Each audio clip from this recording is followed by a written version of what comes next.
Parte 3. Árvores em chamas. Ela está em pé, observando a estrada molhada pela chuva. Esperam na plataforma em frente ao terminal de ônibus de longas distâncias de Maziok. Caminhões de carga gigantes percorrem a primeira faixa em alta velocidade, soltando estrondos. A rajada de chuva é tão forte que parece ser capaz de atravessar seu guarda-chuva. Não é muito jovem. Também não se pode dizer que seja bonita, mas tem as curvas do pescoço suaves e os olhos simpáticos. Está maquiada de leve, de um modo bem natural, e veste uma blusa branca com mangas curtas, limpa e bem passada.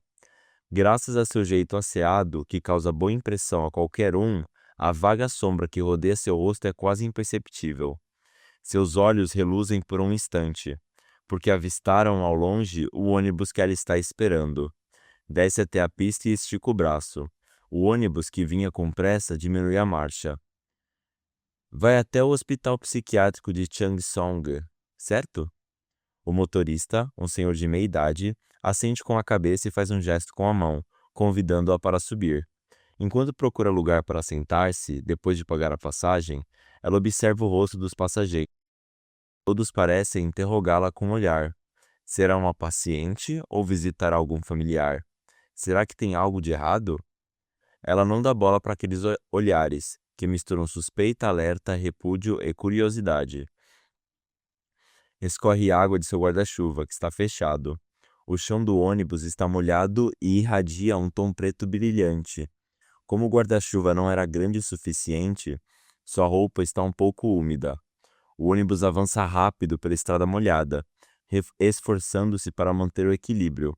Ela caminha pelo corredor em direção ao fundo do veículo. Encontra um lugar com 2 assentos vazios e senta-se do lado da janela. Tira um lenço da bolsa e limpa a janela embaçada. Com um olhar firme que somente quem viveu por muito tempo sozinha pode ter, observa a chuva forte que bate no vidro. A cidadezinha vai ficando para trás e, ladeando a estrada, começam a despontar os bosques esverdeados de fins de junho. As árvores espessas, cobertas pela violenta torrente, parecem animais gigantes reprimindo seu uivo. Ao aproximar-se do parque florestal de Chigseong, o caminho se estreita e ganha cada vez mais curvas. O bosque vai ficando mais próximo e faz vibrar seu corpo molhado. Onde estará a montanha na qual sua irmã mais nova, Yongye, foi encontrada 3 meses antes? Ela olha para cada uma das árvores que balançam sob as rajadas e imagina os espaços escuros que elas escondem, até que afasta o rosto da janela. Disseram-lhe que Yongye tinha desaparecido no sanatório no horário do passeio ao ar livre, que era das 2 às 3 da tarde. Naquele dia, as nuvens estavam carregadas, mas não chovia. Por isso, os pacientes com sintomas leves tinham sido liberados para o passeio, como todos os dias. Às 3, quando as enfermeiras foram fazer as contas, perceberam que Yongye não tinha voltado. Foi então que começaram a cair as primeiras gotas. Toda a equipe do hospital entrou em alerta. As estradas pelas quais passavam táxis e ônibus foram bloqueadas rapidamente. Quando um paciente desaparece, uma das hipóteses é que ele tenha descido pela montanha até a saída de Mazeok, ou então que tenha se embrenhado pela floresta. Conforme o dia avançava, a chuva ia se intensificando e, por causa do mau tempo, o sol de março desapareceu mais cedo. Depois de procurar em cada canto da mata, um dos funcionários encontrou Yongye, para alívio de todos. Foi quase um milagre, disse o médico responsável pelo caso. Encontraram-se sem se mexer, de pé em um barranco recôndito, à distância da mata, como se ela fosse uma das árvores de tronco grosso sob a chuva. Estava com seu filho Jiu, de 6 anos, no hospital, por volta das 4 da tarde, quando recebeu a ligação notificando o desaparecimento da irmã mais nova. O menino tinha uma febre persistente de 40 graus havia 5 dias, e ela o tinha levado para fazer um raio-x dos pulmões. Na sala hospitalar, Jiu parecia inseguro e olhava alternadamente para a mãe e o radiologista. A senhora é Inie Kim? Sim? Pois não? Sou a enfermeira responsável por Yongye Kim. Era a primeira vez que ligavam do hospital onde a irmã estava internada. Era sempre ela quem fazia contato para marcar uma visita ou apenas saber como estava Yong-ye. Em um tom calmo, que tentava ocultar a gravidade da situação, a enfermeira explicou-lhe as circunstâncias do desaparecimento. Estamos nos empenhando o máximo possível para encontrá-la, mas caso ela procure pela senhora, por favor, entre em contato conosco quanto antes.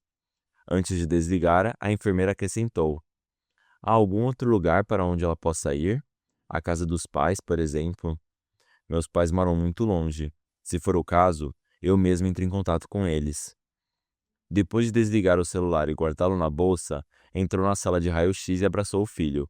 O corpo de Jiu, que tinha perdido peso naqueles dias, continuava quente. Mãe, me comportei direitinho, não foi? Perguntou o menino com o rosto vermelho pela febre e pela expectativa do elogio. Sim, você não se mexeu nem um pouquinho. Depois de ouvir o diagnóstico do médico afirmando que não era pneumonia, com o filho nos braços e sob a chuva, ela tomou um táxi para casa. Apressou-se em dar-lhe banho, o jantar e os remédios, para então colocá-lo cedo na cama. Ela não tinha cabeça para se preocupar com a irmã desaparecida. Fazia 5 dias que, por causa da doença do menino, não dormia bem. Se a febre de Jiu não cedesse naquela noite, teria que interná-la em um hospital de grande porte. Já se preparava para uma possível emergência, fazendo uma pequena mala com a carteira do plano de saúde e algumas roupas de Jiu, quando recebeu uma nova ligação. Eram quase 9 da noite. Encontraram minha irmã? Ainda bem. Vou visitá-la na semana que vem, conforme agendado. Estava profundamente agradecida, mas o cansaço fez com que sua voz parecesse pesada e confusa. Só depois de desligar o telefone é que se deu conta de que, naquele dia, havia chovido densamente no país inteiro, inclusive na mata perto de onde Enguie foi encontrada. Não entendia como pôde imaginar a cena com tanta clareza, uma vez que não estava lá. Passou a noite toda pondo compressas frias na testa do filho, que dormia com a respiração áspera. De minuto em minuto, ela caía no sono, como se desmaiasse. Era nesses momentos que via, tremeluzente como um fantasma, a imagem da floresta em meio à chuva. Chuva negra, floresta negra, a bata hospitalar cinzenta toda encharcada, os cabelos molhados, um barranco todo escuro. De pé como uma alma penada, Yong-ye, amalgamada com a chuva e a escuridão. Já era madrugada quando colocou a mão na testa do filho e percebeu que finalmente a temperatura tinha baixado. Saiu do quarto e ficou observando a fraca luz azulada que entrava pela janela da sacada. Ela se encolheu no sofá e tentou dormir. Precisava dormir, nem que fosse por 1 hora antes que o filho acordasse. Fiquei de cabeça para baixo, então folhas começaram a nascer do meu corpo e raízes das minhas mãos. As raízes foram se cravando na terra, mais e mais infinitamente. E como estava a ponto de nascer uma flor no meio das minhas pernas, eu as abri completamente. Mas a voz de Yongye, que ela ouvia em sonho, era baixa e afável no começo. Depois ficou ingênua como a de uma criança, para no fim se dissipar em ruídos animalescos incompreensíveis. Sentindo uma repulsa desconhecida, ela abriu os olhos, assustada, e voltou a dormir e a sonhar. Dessa vez, estava em pé na frente do espelho do banheiro. A imagem refletida de seu olho esquerdo estava sangrando. Então, ela levantou a mão para se limpar, mas, estranhamente, sua imagem no espelho não se mexeu. Ela permaneceu quieta, sem reação, observando seu sangue fresco se derramar. A tosse de Jiu a despertou, fazendo-a correr para vê-lo, borrando de sua cabeça a imagem de Yongye, que lhe aparecia sentada e encolhida no canto do quarto. Segurou a mão do filho, esticada no ar, como se ele estivesse tendo uma convulsão. Está tudo bem agora, ela resmungou baixinho. Não sabia se dizia isso para o filho ou para si mesma. O ônibus fez uma curva e para em uma bifurcação. Quando a porta da frente se abre, ela desce as escadas a passos largos e abre o guarda-chuva. É a única passageira que desceu naquele ponto. Sem demora, o ônibus dá a partida e se distancia com rapidez pelo caminho chuvoso. Para chegar ao pequeno hospital, a partir dali ela toma uma das vias estreitas de bifurcação, sobe um morro e atravessa um túnel de cerca de 50 metros. Apesar de ter abrandado um pouco, a chuva continua forte. Ela se abaixa. Enquanto dobra a barra da calça, avista plantas daninhas caídas no asfalto. Ajeita a bolsa pesada, endireita o guarda-chuva e caminha em direção ao hospital. Agora ela visita a irmã todas as quartas-feiras para ver como ela evolui. Antes do desaparecimento de Yong-ye, naquele dia chuvoso, ela fazia o trajeto uma vez por mês. Por aquele caminho que ela percorria levando frutas, bolinhos de arroz, tofu recheado e coisas assim, raramente passavam pessoas ou carros, de modo que era muito silencioso. Quando enchia com comidas a mesa da sala de visitas, que ficava ao lado da seção administrativa, Yongye devorava tudo sem dizer nada, como se fosse uma criança fazendo a lição de casa. Passava a mão pelos cabelos da irmã mais nova, colocando-os atrás da orelha, e Yongye levantava os olhos e chegava a esboçar um sorriso. Nesses momentos, até parecia estar curada. Será que não bastaria viver assim? Não seria possível que Yongye permanecesse ali? Que falasse quando quisesse e não comesse carne, se não quisesse? Não seria suficiente que ela visitasse a irmã de vez em quando? Yongye era 4 anos mais nova que ela. Talvez por essa distância, elas cresceram sem passar por brigas e desentendimentos, tão comuns entre irmãs. Desde a época em que apanhavam de mão pesada do pai, Yongye era alguém a quem ela devia proteger, alguém que despertava seu senso de responsabilidade, algo muito parecido ao instinto materno. Acompanhava com espanto e fascínio o crescimento da irmãzinha, que antes vivia de calcanhar sujo e cujo nariz se enchia de brotoejas no verão e que crescia e já se preparava para casar. Lamentava apenas que ela falasse cada vez menos conforme ia ficando mais velha. Assim como a irmã, ela também tinha uma personalidade circunspecta, mas sabia ser simpática conforme a situação. Em contrapartida, era sempre difícil adivinhar o que se passava no coração e na cabeça de Yongye, tanto que às vezes se sentia como uma estranha. Por exemplo, no dia em que Gil nasceu e Yongye foi ao hospital para conhecê-lo, em vez de dar os parabéns, limitou-se a comentar num resmungo: "É a primeira vez que vejo uma criança tão pequena. Todos os recém-nascidos são assim?" E depois perguntou: "Vai conseguir carregá-lo sozinha até a cidade de nossos pais? Se bem que seu marido sabe dirigir. Se quiser, posso ir junto, para ajudar." Ficou agradecida pela oferta de ajuda da irmã, mas o sorriso silencioso de Yongye naquele momento tinha algo de anormal. Era como se revelasse que a sensação de estranheza que ela sentia em relação à irmã era recíproca. Ficava sem saber o que falar sempre que estava diante daquele rosto, que, em vez de serenidade, transmitia uma desolação absoluta.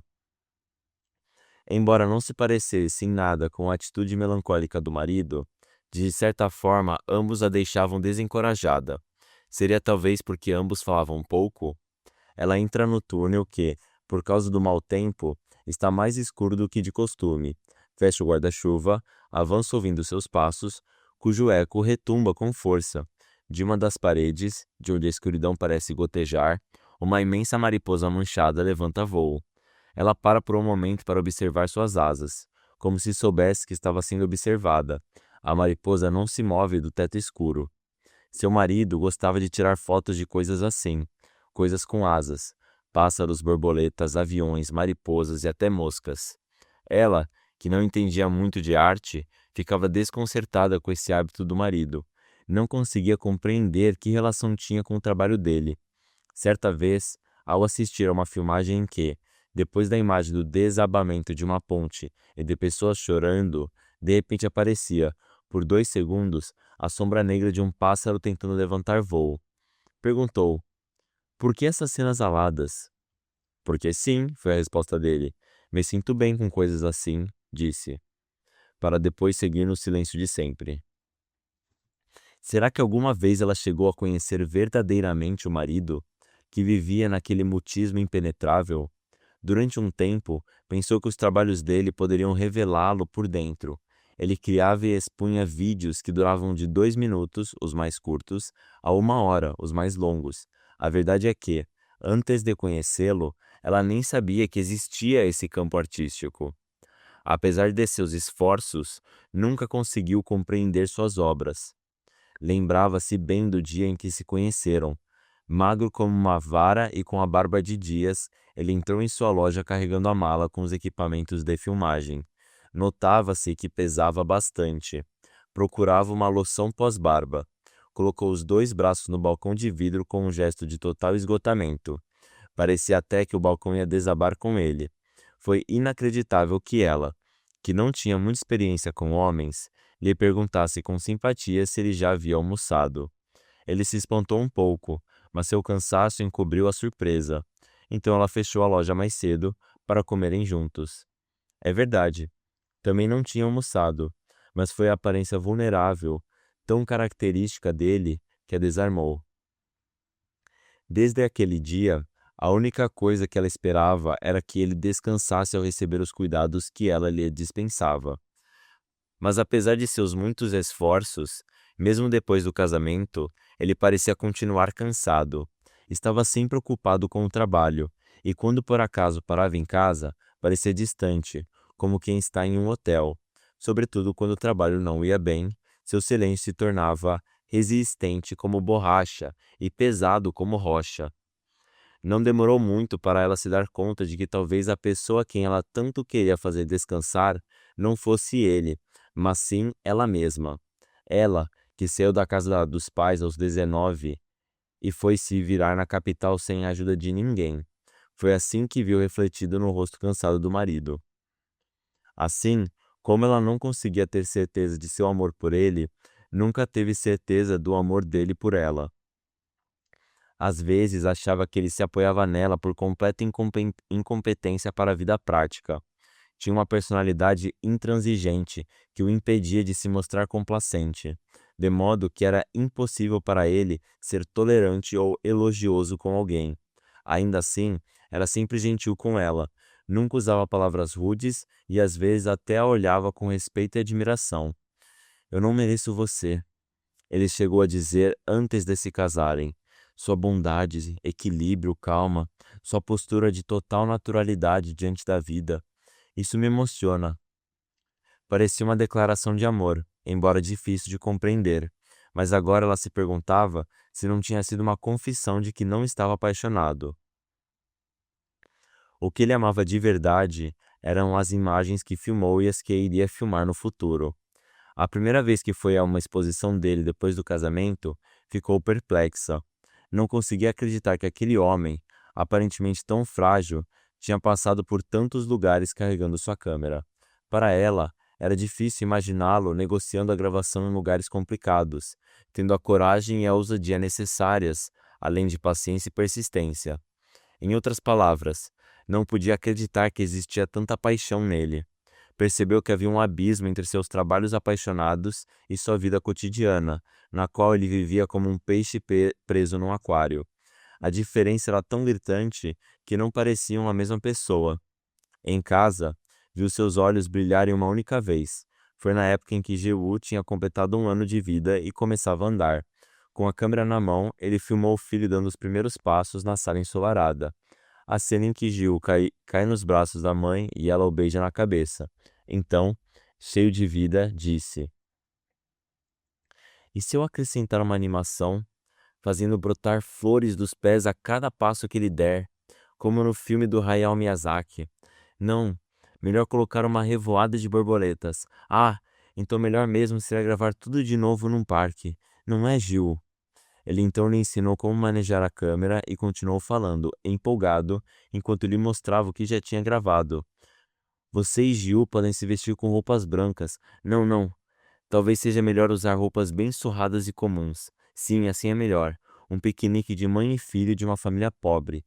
A cada passo desajeitado do bebê, um bando de borboletas coloridas sai voando, como um milagre. Mas eles não foram ao parque. Gil logo cresceu e não andava mais se desequilibrando. O vídeo das borboletas ficou só na imaginação dela. Não se sabe a partir de que momento ele começou a se sentir bem mais cansado. Passava as noites no estúdio e não voltava mais para casa aos finais de semana, apesar de parecer não estar produzindo nada.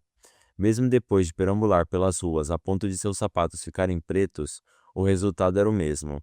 Não foram poucas as vezes em que, Ao entrar no banheiro de madrugada e acender a luz, levava um baita susto ao vê-lo dormindo na banheira sem água, com roupa e tudo. Depois que ele saía outra vez, o filho costumava perguntar: Papai está em casa?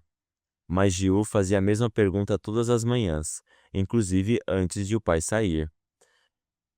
Ele não está, ela costumava dizer, completando a breve resposta com um murmúrio. Não tem ninguém aqui. Só você e sua mãe. Vai ser assim para sempre. Os pavilhões do sanatório erguem-se solitários sob a chuva. Por causa da umidade, seus muros de concreto parecem mais escuros e pesados. As janelas dos quartos dos pacientes, que se encontram no primeiro e no segundo andares, têm grades de ferro. Nos dias ensolarados, é difícil ver algum rosto entre as grades, mas em dias assim é possível ver vários rostos cinzentos observando a chuva. Ela ergue a vista, procurando o segundo andar do edifício, onde fica o quarto de Yong-ye, e caminha até a entrada da administração, que fica perto de uma loja de conveniências e da sala de visitas. Tem hora marcada com o Dr. Ba Qin-yo. A funcionária da administração a reconhece e a cumprimenta. Ela então dobra o guarda-chuva, do qual escorre água, e senta-se no banco comprido de madeira. Enquanto espera o médico, como de costume, fica contemplando a Zelkova no meio do pátio do hospital. É uma árvore antiga, deve ter pelo menos 400 anos. Nos dias claros, aquela árvore que estica os galhos numerosos e reflete a luz do sol, parece querer dizer alguma coisa para ele. Mas hoje, num dia chuvoso, é como uma pessoa taciturna, que não quer conversa. A casca de seu velho tronco está encharcada e é escura como a noite. As folhas dos galhos mais finos tremem ao receber a chuva. Ela contempla em silêncio essa paisagem, a qual se sobrepõe à imagem de Yong-ye, como um fantasma. Fecha os olhos avermelhados por um longo tempo e volta a abri-los. A árvore calada continua ocupando toda a sua visão. Giu se recuperou por completo. Voltou a dormir bem e a ir para a escola. Mas ela, no entanto, segue sem conseguir descansar. Aquele já era o terceiro mês que ela não conseguia dormir mais que 1 hora seguida. A voz de Yong-ye, a floresta com a chuva negra e seu próprio rosto sangrando no espelho estilhaçavam as longas noites, como uma porcelana que se quebra em 1000 pedaços. Por volta das 3 da madrugada, em geral, é quando ela finalmente desiste de dormir e se levanta, lava o rosto, escova os dentes, prepara comida para o resto do dia, arruma cada canto da casa, mas os ponteiros do relógio não giram, como se estivessem presos por um pêndulo pesadíssimo. Por fim, ela entra no quarto do marido e escuta os discos que ele deixou, ou, como ele fazia antes, rodopia pelo quarto com as mãos na cintura, ou fica deitada na banheira com roupa e tudo mais. Sentiu que, pela primeira vez, entendia o que se passava com ele. Certamente ele não tinha forças suficientes sequer para tirar a roupa, quanto mais para ajustar a temperatura do chuveiro. De repente, ela percebe que esse espaço côncavo e apertado é justamente o lugar mais acolhedor daquele apartamento de mais de 100 metros quadrados. A partir de que ponto as coisas passaram a dar errado? Ela se pergunta nesses momentos. Quando tudo isso começou, ou melhor, em que instante foi que tudo começou a desmoronar? Yong-ye ficara estranha havia 3 anos, quando, de uma hora para outra, se tornou vegetariana. Hoje em dia, há muitos vegetarianos por aí, mas o que diferenciava Yong-ye é que, em seu caso, a motivação não era clara. Ela perdeu peso dramaticamente, quase não dormia, e se já era do tipo que falava pouco, tornou-se incomunicável. A família toda ficou preocupada, a começar pelo marido. Isso tudo aconteceu logo depois deles se mudarem para um apartamento maior, quando a família se reuniu para conhecer a casa nova. Seu pai perdeu a cabeça, esbofetou Yong-ye, abriu sua boca à força e enfiou nela pedaços de carne. Tremia, como se tivesse sido ela a espancada e não a irmã. Com o corpo endurecido, viu Yong-ye gritar como um animal selvagem, cuspir a carne, pegar a faca de picar frutas e cortar seu próprio pulso. Será que não tinha como impedir aquilo tudo? Cobrou-se por muito tempo, infinitas vezes. Será que podia ter segurado a mão do pai? Ou impedido que Yong-ye pegasse a faca? Será que podia ter evitado que seu marido levasse sua irmã toda ensanguentada ao hospital, carregando-a no colo? Podia ter evitado que seu cunhado tivesse abandonado sua irmã de uma forma tão cruel quando ela voltou para casa. Podia remediar o que seu próprio marido tinha feito com Yong-ye, aquilo que tinha se transformado em um escândalo barato no qual não queria pensar nunca mais. Podia, afinal, ter evitado todas essas coisas, que a vida das pessoas que a rodeavam desmoronasse como um castelo de areia. Ela não queria saber que tipo de inspiração a pequena mancha mongólica esverdeada no traseiro de Yongye causara em seu marido. A cena que flagrou quando visitou a casa da irmã para lhe levar a comida que preparava superava de longe sua capacidade moral de compreensão. Na noite anterior, ele tinha gravado uma fita com os dois fazendo sexo, depois de ter pintado seus corpos com flores coloridas.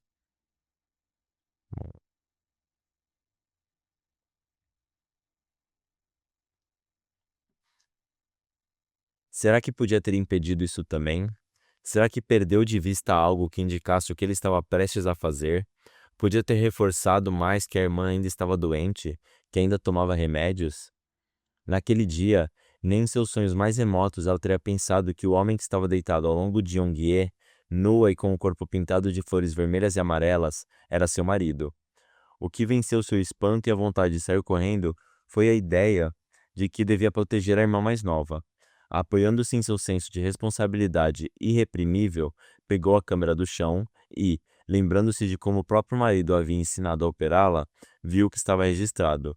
Tirou a fita e a deixou cair no chão, como se estivesse pegando fogo.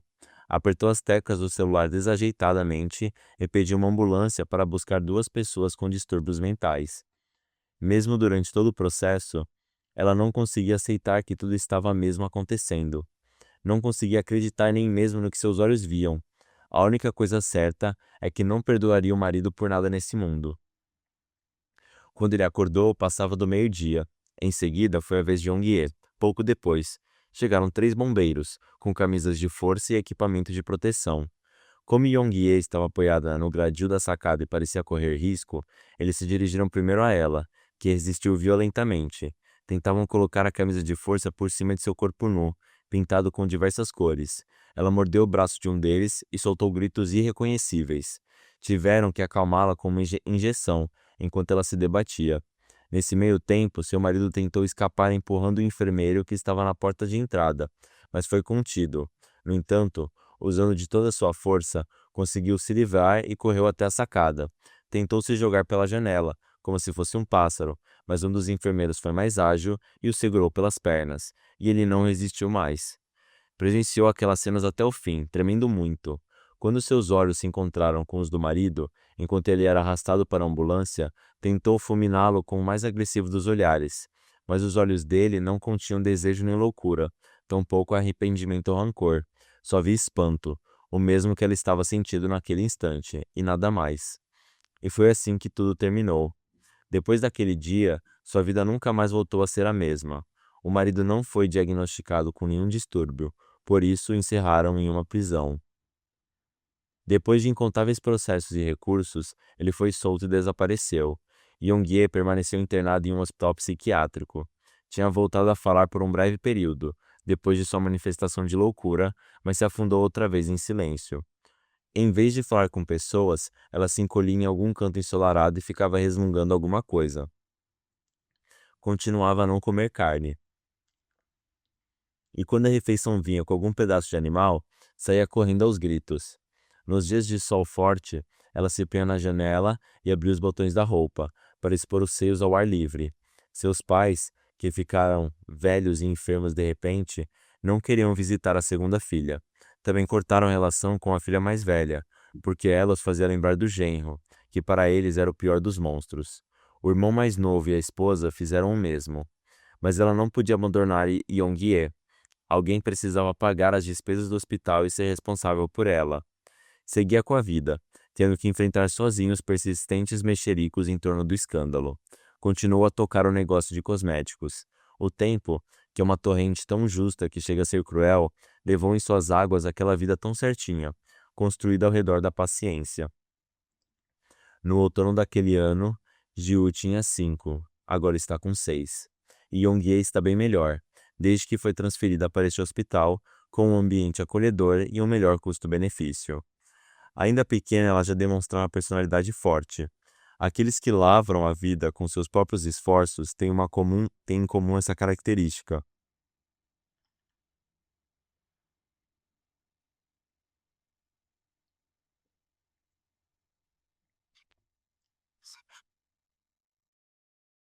Ela sempre soube enfrentar as coisas que se apresentavam, e a honestidade era parte de sua natureza, tanto como filha quanto como irmã, esposa e mãe, ou como uma cidadã à frente de seu negócio, até mesmo como alguém que frequenta o metrô. Ela dava o melhor de si. Confiando na inércia de tanta diligência e na passagem do tempo, ela teria conseguido superar tudo. Quer dizer, isso se Yongye não tivesse desaparecido 3 meses antes, se não tivesse sido encontrado numa floresta num dia chuvoso, se, depois disso, os sintomas não tivessem se agravado de uma forma tão drástica. Toque, toque, toque. Fazendo soar o alto barulho de seus sapatos, um médico jovem de jaleco branco vem caminhando do outro lado do corredor. Quando ela se levanta e o cumprimenta, o médico acena, de leve, com a cabeça. Faz um movimento com os braços para indicar o consultório. Ela o acompanha, sem dizer nada. O médico, que parece ter seus 35 anos, é atlético e bonito. Tem uma expressão e um modo de andar que denotam muita autoconfiança, mas quando sentou à mesa, a olhou com o senho franzido. Ela fica com o coração apertado. Sente que ele preferia não atender aquela consulta. Como está minha irmã, doutor? Fizemos tudo o que podíamos, mas ela continua igual. Então hoje. Ela não consegue terminar a frase e fica com o rosto vermelho, como se tivesse feito algo errado. O médico quem conclui. Hoje tentaremos injetar nela um pouco de alimento pastoso por um tubo. Se ela melhorar, ótimo. Caso contrário, teremos que interná-la numa sala de cuidados intensivos em um hospital convencional. Será o único jeito. Posso falar com ela antes para tentar convencê-la mais uma vez? O médico a olha sem esperança. Tem um semblante cansado. Parece guardar certa raiva dos pacientes que não evoluem conforme sua vontade. A senhora tem 30 minutos. Se conseguir, por favor, avise alguém da sala dos enfermeiros. Caso contrário, nos vemos às 2. Ele diz, olhando para o relógio no pulso. Parecia que já ia se levantando quando, talvez por compaixão, acrescenta algo à conversa. Como disse a senhora na última consulta, casos de anorexia nervosa têm de 15 a 20% de chance de morte por inanição. Mesmo estando só ossos, o paciente continua achando que está gordo. Esses quadros geralmente têm, em sua origem, conflitos com mães muito dominadoras, mas o caso de Yong Ye-Kim é especial. Ela sofre de esquizofrenia e, além de tudo, se recusa a comer. Estava convicto de que não se tratava de uma esquizofrenia aguda, mas francamente não previ que ficaria assim. Se ela tivesse delírios persecutórios, haveria formas de convencê-la a comer. Por exemplo, melhoraria assim que visse o médico comendo a mesma coisa que ela. Mas neste caso, não está claro o motivo da recusa, e os remédios também não estão surtindo efeito. É difícil dar essas notícias à família, mas não há outro jeito. Antes de tudo, precisamos preservar a vida dela, e nosso hospital não pode garantir isso. Antes de levantar-se definitivamente, sua sensibilidade profissional o faz notar algo nela. A senhora está pálida. Tem dormido bem? Ela não conseguiu responder rápido. É preciso cuidar da sua saúde, ainda que seja pela paciente. Ambos se levantam e se despedem com um aceno de cabeça. Em seguida, o médico abre a porta do consultório, saindo primeiro e novamente fazendo ressoar os sapatos. Ao deixar a sala, ela observa que o médico já está distante no corredor.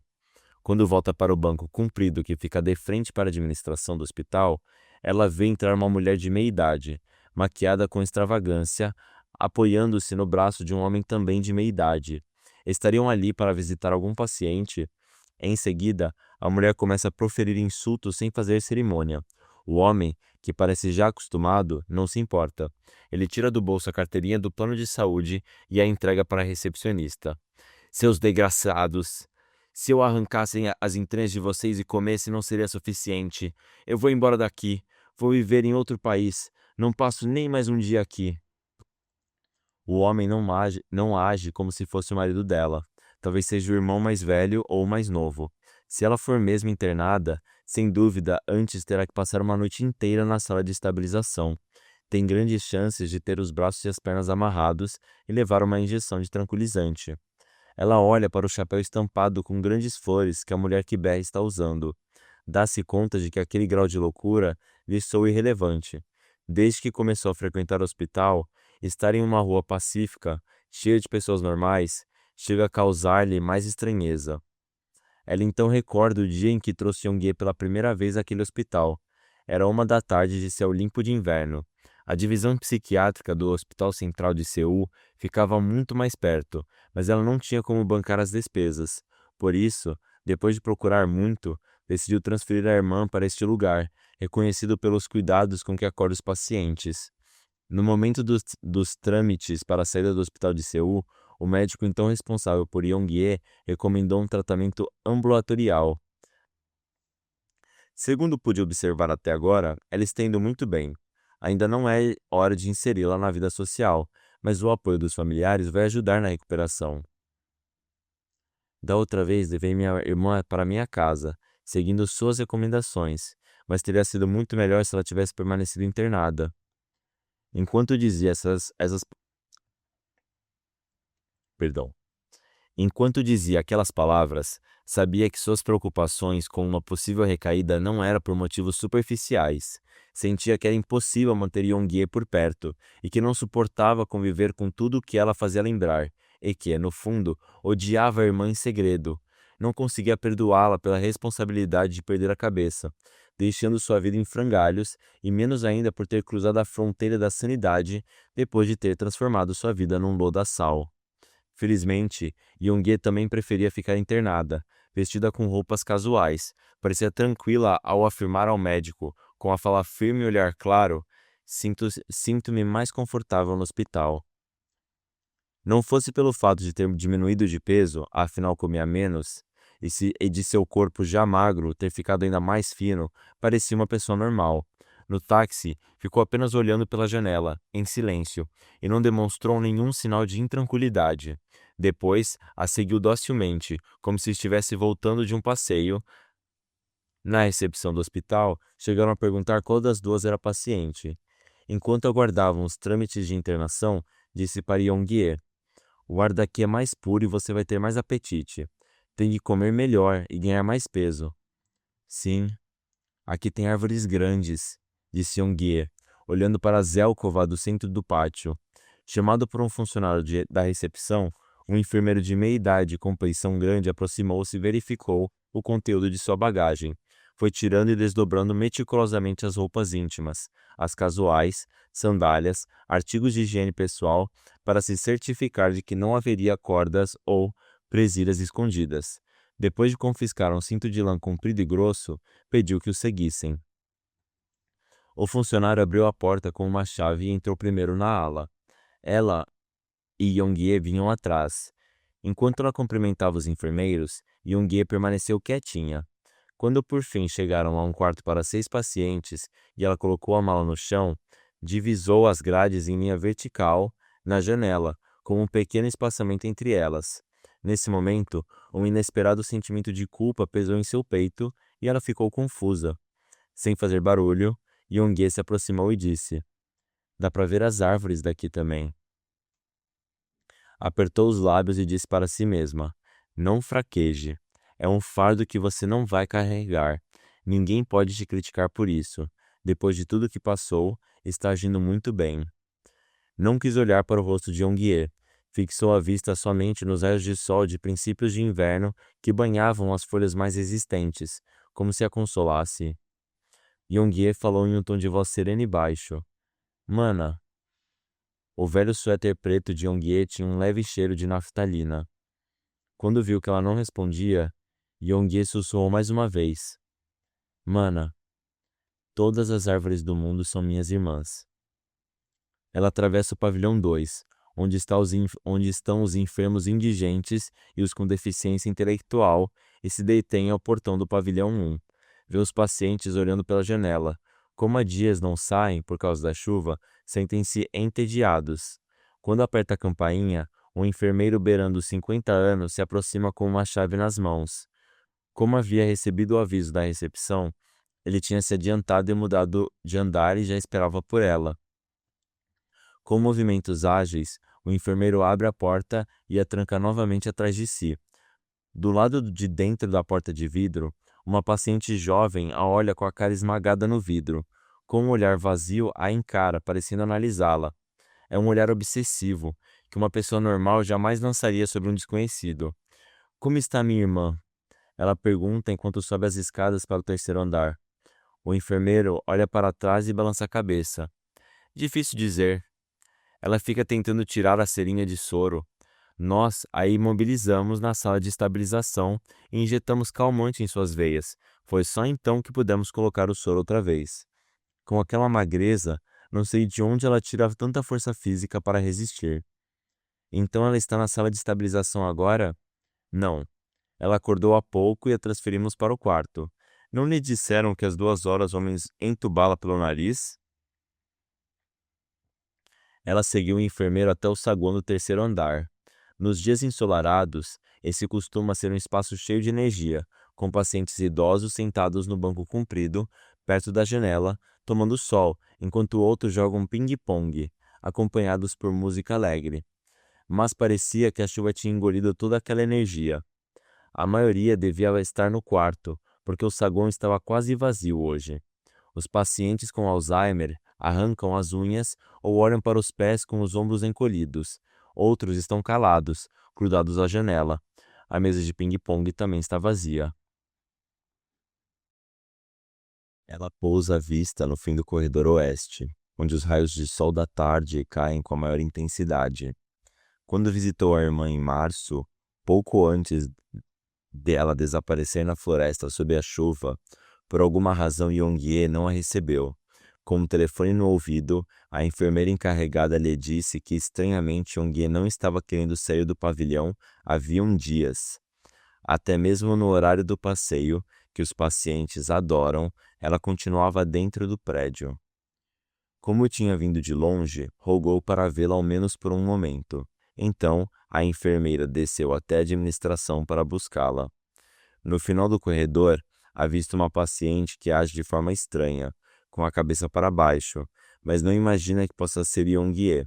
Somente quando a enfermeira a guia até ela é que reconhece os cabelos da irmã mais nova. De ponta cabeça, o rosto de Yong-ye está vermelho por causa da concentração de sangue. Já está assim há 30 minutos, disse a enfermeira, mostrando-se frustrada, e continuou. Começou a fazer isso há 2 dias. Não parece estar inconsciente, mas tampouco fala. É diferente dos outros pacientes catatônicos. Até ontem, a obrigamos a entrar no quarto, mas ela fica de ponta cabeça lá também. E como não podemos mantê-la amarrada, se a empurramos com um pouco de força, ela cai. Se não conseguir falar direito com ela, tente dar um empurrãozinho. Estávamos justamente para fazer isso, para daí fazê-la entrar no quarto. Assim que fica sozinha com ela, ela se agacha e tenta fazer contato visual com Yong-ye. Quando se está de ponta cabeça, o rosto de qualquer um fica diferente. Yong-ye quase não tem volume nas bochechas, e mesmo assim sua pele, puxada para baixo, está estranha. Com os olhos bem vivos, ela mira algum ponto fixo no vazio. Parece não ter notado a chegada da irmã mais velha. Yong-ye, sem obter resposta, ela chama mais alto. Yong-ye, o que está fazendo? Fique de pé direito, ordena enquanto estica as mãos na direção do rosto vermelho da irmã. Fique de pé, não está com dor de cabeça? Seu rosto está todo vermelho. Acaba empurrando o corpo de Yong-ye com força, tal como a enfermeira tinha lhe sugerido. A irmã vai caindo aos poucos, começando pelos pés. Em seguida, a levanta, apoiando seu pescoço com o braço. Olá, diz Yong-ye com um meio sorriso. Quando foi que chegou? Como quem desperta de um sonho bom, seu rosto está radiante. A enfermeira que as observa se aproxima e as guia até a sala de visitas, num canto do saguão. Diz que os pacientes com sintomas mais graves, com dificuldade para descer até a sala de visita do térreo, recebem as famílias ali. É também ali que os médicos dão consultas. Quando ela vai abrir as embalagens com comida que havia trazido para a irmã, Yong-ye diz sorrindo: Mana, não precisa mais trazer isso. Não preciso mais comer. Mas do que você está falando? Diz, olhando para Yongye como quem vê um fantasma. Não a vê tão alegre há muito tempo. Ou melhor, nunca tinha visto assim antes. O que era aquilo que estava fazendo agora há pouco, afinal? Você já sabia? Pergunta, sem responder. Do quê? Porque eu não sabia. Achei que as árvores ficavam de pé, mas agora entendi. Todas estão de cabeça para baixo, com as mãos no chão. Olhe lá. Não é incrível? Diz Yongye, levantando-se de repente e apontando para a janela. Yongye solta uma gargalhada. Só então ela repara que essa é a mesma expressão que a irmã mais nova tinha na infância. Entrecerrava os olhos sem dobras e, quando sobrava apenas um risco negro, Yongye soltava gargalhadas intermináveis. Sabe como descobri isso? Foi durante um sonho. Eu estava de cabeça para baixo e do meu corpo cresciam folhas, e das minhas mãos brotavam raízes. As raízes iam perfurando a terra, mais e mais profundamente. Senti que uma flor ia nascer do meio das minhas pernas, e as abri bem as pernas. Atordoada, ela ficou olhando para Yongye, que continuou a falar, toda animada. Preciso me encharcar de água. Não preciso de comida, mana. Só de água. Obrigada por tudo, ela diz à enfermeira-chefe, oferecendo os bolinhos de arroz que trouxe para a equipe. Enquanto conversa sobre o estado de Yongye, como sempre faz, uma paciente na casa dos 50 anos, que frequentemente a confunde com uma das enfermeiras, sai de perto da janela e caminha até ela com passos leves. Estou com dor de cabeça. Peça para o médico trocar a medicação, por favor. Não sou enfermeira, vim visitar minha irmã mais nova. A mulher a encara com os olhos desesperados e diz: Por favor, me ajude. Não aguento mais essa dor de cabeça. Como posso viver assim? Nesse momento, um jovem paciente, com seus 20 e poucos anos, põe-se atrás dela, quase colado em suas costas. No hospital, essas cenas são recorrentes, mas ela acha tudo estranho. Os pacientes ignoram que devem haver uma distância apropriada dos outros. Tampouco respeitam qual é o tempo adequado durante o qual se pode olhar para as pessoas. Alguns têm um olhar vazio típico de quem vive encerrado no próprio mundo.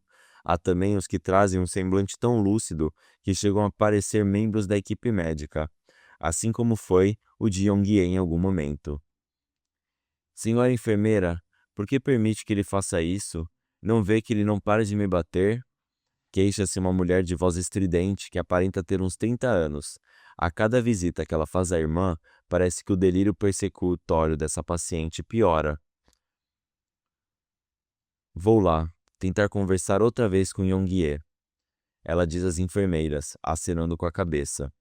Pelas expressões que fazem, percebe que ninguém acredita ser possível que ela a convença. Caminha com cuidado, procurando não encostar em nenhum paciente. Segue em direção ao corredor leste, onde fica o quarto de Yongye. Vê a porta aberta e resolve entrar. Nesse instante, uma mulher de cabelos muito curtos a reconhece e se aproxima. Você veio ver Yongye, certo? É Riju, que está se tratando do alcoolismo e da ciclotimia. É corpulenta e sua voz é grossa. Seus olhos arredondados, no entanto, lhe dão uma aparência doce. Nesse hospital, os pacientes em melhor estado cuidam dos que apresentam demência em troca de um valor simbólico. Quando Yongye passou a se recusar a comer e ficou com a mobilidade comprometida, foi Riju quem a ajudou. Obrigado por sua ajuda com minha irmã, ela lhe diz. Estava prestes a dar um sorriso quando Riju pôs as mãos úmidas sobre as suas. O que vamos fazer agora? Ouvi dizer que Yongye pode morrer, diz Riju com os olhos cheios de água. E como ela está? Vomitou um pouco de sangue agora há pouco. Como não come, os ácidos corroem as paredes do estômago e provocam os espasmos gástricos. Mas será que isso pode mesmo causar hemorragia? Pergunta Riju num choro que se intensifica. Quando comecei a cuidar dela, não era assim. Será que não cuidei dela direito? Não imaginava que chegaria a esse ponto. Maldita hora em que fui me meter. Não fosse isso, não estaria me sentindo tão mal agora. Ela retira suas mãos das de Riju, que fica cada vez mais transtornada e se aproxima lentamente da cama de Yongye. Pensa que preferia não enxergar, queria que alguém cobrisse seus olhos. Yongye está deitada, rígida. Parece estar olhando através da janela, mas, observando-a com atenção, dá para notar que não está vendo nada. Já não tem carnes em nenhuma parte do corpo. Rosto, pescoço, ombros, nem mesmo nos braços e nas pernas. Parece uma refugiada vítima da inanição. Evidente mesmo é a penugem fina e suave que cresce em suas faces e nos braços, semelhante à dos bebês. O médico tinha explicado que o desequilíbrio hormonal causado pela falta de alimentação por um longo período tinha feito com que a penugem aparecesse. Será que Yoongue quer voltar a ser criança? Faz tempo que parou de menstruar e, com seu peso, que não alcança os 30 quilos, não sobrou nada dos seios. Desaparecidas todas as características de uma mulher adulta, ela está deitada, assumindo a forma de uma menina estranha. Levanta o lençol que a cobre e tenta mexer no corpo completamente imóvel de Yongye para verificar se não nasceu nenhuma nova escara nas costas ou nas pernas. A ferida anterior já estava quase curada. Sua vista se detém na mancha mongólica esverdeada e bem visível no meio de suas nádegas, onde só há ossos. A imagem das flores desenhadas ali e que se estendiam pelo resto do corpo passa como uma vertigem por sua mente e desaparece. Obrigada, Riju. Todos os dias eu lavo o corpo dela com uma toalha umedecida e depois passo talco, mas o tempo tem estado úmido demais. Por isso, as feridas demoram a sarar. Obrigada, de coração. Antes uma enfermeira me ajudava a dar banho nela e mesmo assim era difícil, mas agora ela está tão leve que não custa nada. Parece até que estou cuidando de um bebê. Bem que eu queria ter dado banho nela hoje, já que dizem que vai ser transferida. Talvez seja a última vez. Os olhos grandes de Riju ficam vermelhos de novo. Não se preocupe, mais tarde vamos dar banho nela juntas. Sim, parece que a água quente volta às 4, diz Riju, limpando os olhos avermelhados repetidas vezes. Então, até mais tarde. Com um gesto de cabeça, cumprimenta Riju, que sai do quarto e volta a cobrir o corpo da irmã com um lençol. Enquanto cuida para que os pés não fiquem para fora, ela vê as regiões em que as veias estouram. Os dois braços, o peito dos pés, até mesmo os cotovelos, não há lugar em todo o corpo que esteja intacto. O único meio de fornecer-lhe proteínas e glicose é por via intravenosa. Mas não há mais onde aplicar. A única saída que restou foi a veia cava, que passa pelos ombros, mas como se trata de um procedimento difícil, precisaria ser realizado em um hospital com mais estrutura. Foi por isso que o médico responsável pelo caso lhe telefonara. Ele contou que tinham tentado passar um tubo grosso pelo nariz e pelo esôfago de Yongye, mas, como ela fechava a garganta, não deu certo. Em outras palavras, a tentativa de hoje seria a última. Depois disso, a equipe médica do hospital abandonaria o caso. Quando procurou a administração do hospital, no dia da visita programada, 3 meses depois de sua irmã ter sido encontrada na floresta, recebeu uma mensagem dizendo que o médico responsável queria falar com ela. Ficou um pouco confusa, porque não conversavam desde o dia em que a havia internado, e isso fazia muito tempo. Como sabíamos que sua irmã fica muito nervosa na presença de carne, sempre tomamos cuidado ao servir as refeições aos pacientes, mas agora ela nem aparece mais no saguão nos horários de refeição, não se alimenta no quarto, mesmo quando a bandeja é levada. Está assim há 9 dias, está começando a ficar desidratada. Também resiste violentamente quando tentamos colocar a agulha com soro e, para piorar, acho que ela não está tomando os remédios necessários. O médico suspeitava inclusive que Yongye não tomara os remédios por todo aquele tempo. Desculpou-se por não ter prestado mais atenção nela, uma vez que parecia se recuperando bem. Para se certificar de que a paciente tinha tomado os comprimidos naquela manhã, a enfermeira lhe pedira que levantasse a língua. Como ela se negou, abriram sua boca à força e iluminaram com uma lanterna. Os comprimidos estavam intactos. Foi então que ela perguntou a Yongye, que estava com o soro aplicado nas costas da mão. Por que você fez isso?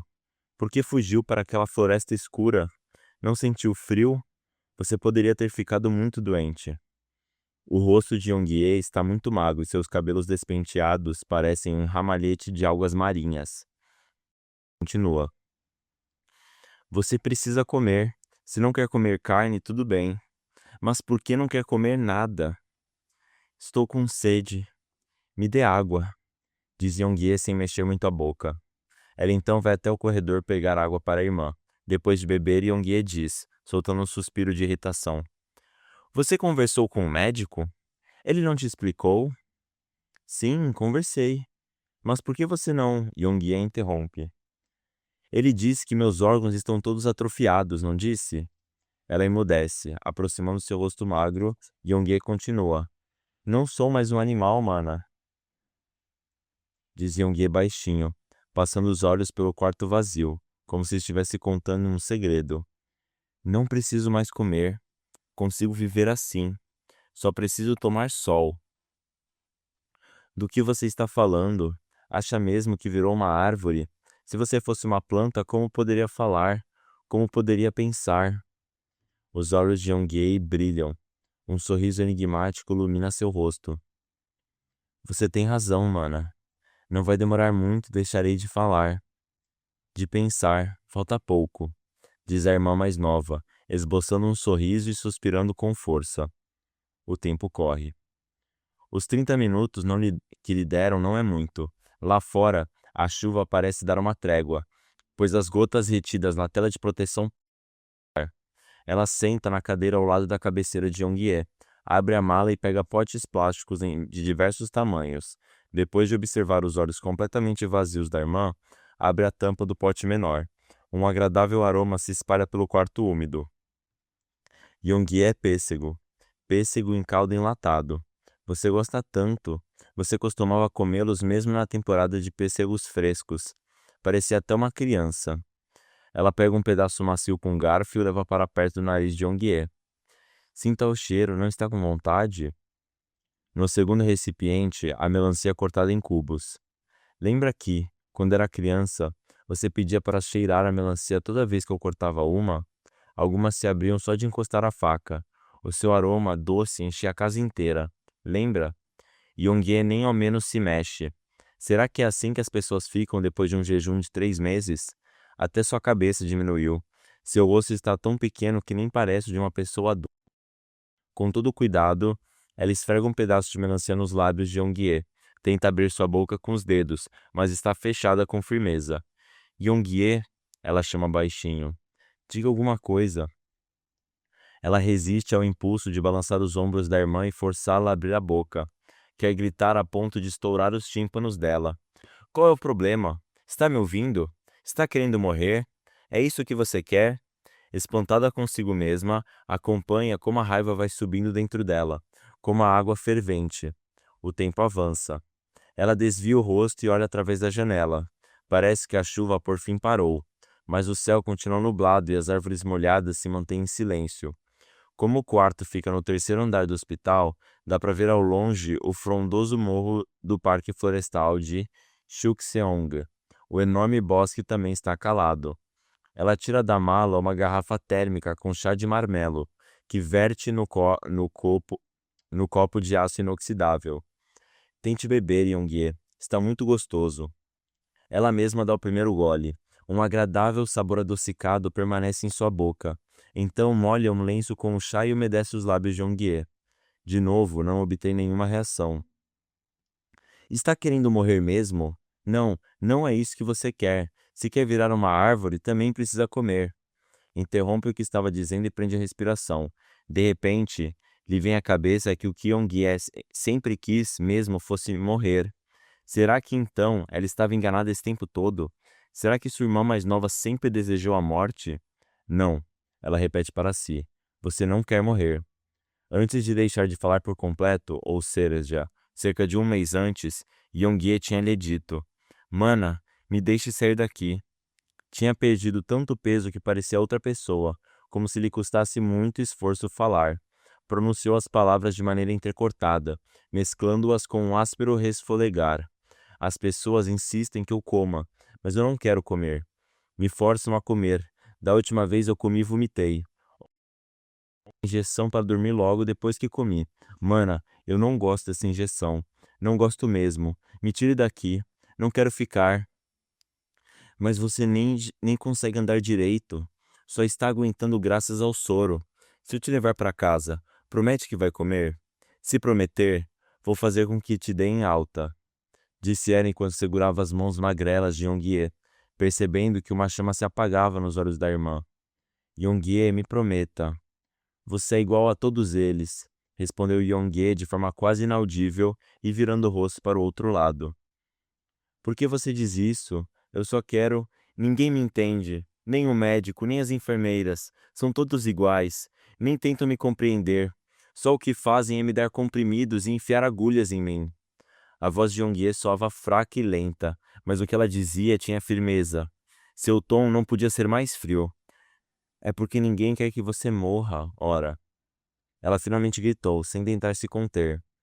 Yongie então voltou a olhá-la, mas em silêncio, como se encarasse uma mulher desconhecida. E por que não posso morrer? Foram as últimas palavras de Yongie antes de se calar definitivamente.